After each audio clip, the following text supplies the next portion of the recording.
A journey of 1,000 miles begins with a single steps. With this line, I want to start here with our new chapter, that is chapter 1, nutrition in plants. So in the previous class, we all have studied that all organisms require food, like herbivorous depends on plant products, omnivorous depend on both plants and animal, and carnivorous depends on only on flesh. So today we are here to discuss about that why we require food, what is food, and how we intake food. So first of all, what is food? Food. So food can be defined as the any substance that can be broken down into simpler substance in order to produce energy is called food. I'm again repeating, any substance that can be broken down into simpler substance in order to produce energy is called food. Now the second question, why do we require food? So a living organism require food for growth and development of the body, repair of the body tissues, and to release energy. The energy which is produced by the food is used to carry out various day-to-day activities like breathing, walking, running, playing, studying, dancing, etc. Now, our third question, how do we consume food and how do food produce energy? So, the process by which an organism takes in food and uses it to produce energy to carry out daily activities is called nutrition. Again, the process by which an organism takes in food and uses it is to produce energy to carry out daily activities is called a nutrition. Now, there are two modes of nutrition carried out by the living organism. First is autotrophic and second is heterotrophic nutrition. Autotrophic nutrition. The word autotrophs generally consists of two words, that is auto, which means self, and trophs, which means nutrition. So the combination of this word forms the organism which prepare their own food are called autotrophs, and the process through which living organism make its own food is called a autotrophic nutrition. The only organisms which prepare their own food are the green plants. The green plants are able to prepare their own food through a simple process called a photosynthesis. Again, the mode of nutrition by which an organism make its own food is called an autotrophic nutrition. The organism which performs autotrophic nutritions are called autotrophs. The examples of autotrophs are green plant, and the green plant produce their own food with a process called a photosynthesis. Now in the next topic we will discuss more about what is photosynthesis and how the plants carry out photosynthesis and what are the needs of the photosynthesis. Now, first of all, what is a photosynthesis? So photosynthesis generally consists of two words, that is photo and synthesis.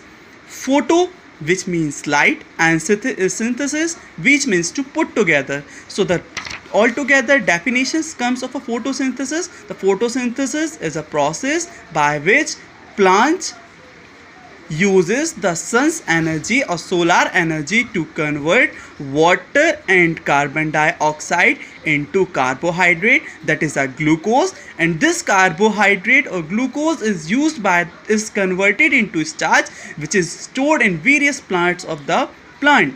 Again, the definition of photosynthesis is the process by which plant uses the sun's energy to convert water and carbon dioxide into carbohydrate, that is glucose. This glucose produced is converted into starch to be stored in various parts of the plant.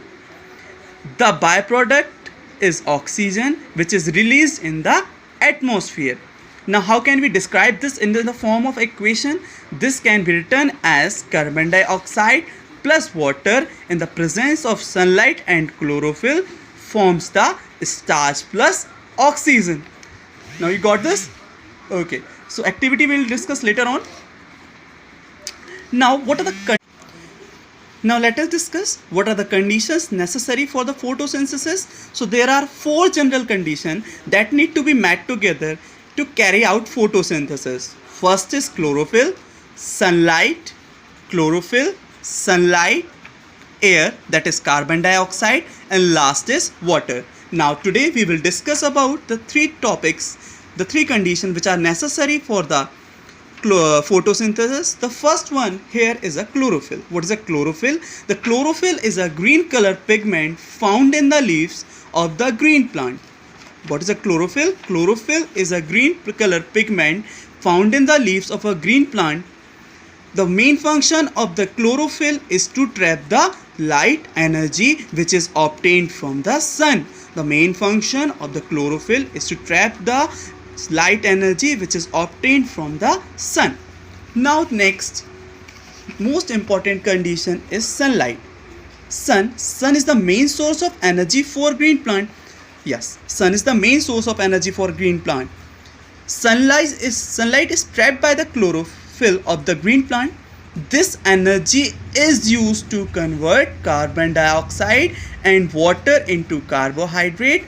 Since photosynthesis cannot take place in the absence of light, presence of sunlight or any other source of light, it is very important for this process to take place. Got this? So what is the main function of sunlight? Sunlight convert, or sun energy convert carbon dioxide and water into carbohydrate. As we have already discussed, this carbohydrate is converted into glucose and glucose convert into starch, and this starch is stored by the various parts of the plant. Now next, carbon dioxide. The presence of air, or more specifically carbon dioxide, is essential for photosynthesis. So the only gas which is mostly required by the plants for the carry out of the photosynthesis is carbon dioxide. Carbon dioxide is the most necessary gas for the photosynthesis. Carbon dioxide is obtained from the atmosphere through the small openings called stomata. Or carbon dioxide is taken from the atmosphere through the small pores in the leaves of the plant, which is called as stomata. These stomata are underside of the leaves. Now you can see here in the diagram, these are your stomata. These are your stomata. From here the carbon dioxide is taken inside with the help of the leaves. Okay, now the next important topic we are here to study is water. The other condition, that is the other condition which is required by the plant for the carrying out of the photosynthesis, water. The root system of the plant absorb the water from the soil. So how do we get the water from the soil? We get the water from the soil with the help of roots. We get the water from the plants with the help of root. Root system consists of root and roots hair. Root hair present at the tips of roots increase the surface area of root and effectively absorb water. Water and soluble mineral enter the root hair and pass through the roots. Water is then carried out by the stem to the leaves through the special structure called xylem. From the soil it is carried out through the root hairs to the roots, and from roots to the xylem. And xylem transfers the water to all parts of the plant. So green leaves carry out photosynthesis and sugar gets formed. Extra sugar is converted into starch which is carried to various parts of the plant through a special structure within the stems called the phloem. Have you got this?